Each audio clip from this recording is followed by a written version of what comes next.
Yes, the basophils are super hard to find on our slides. I swear our slide does not have any basophils. So this is Wikipedia, and this is how it should look, but again, I'm pretty sure this has been photoshopped.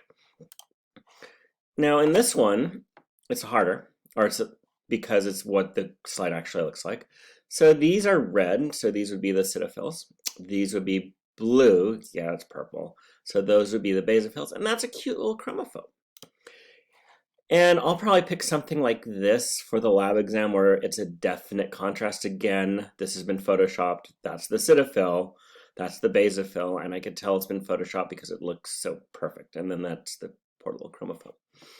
But on the test, I have to give you it's definitely pink or it's definitely red.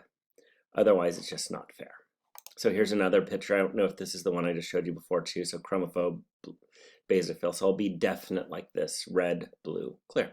Thank you.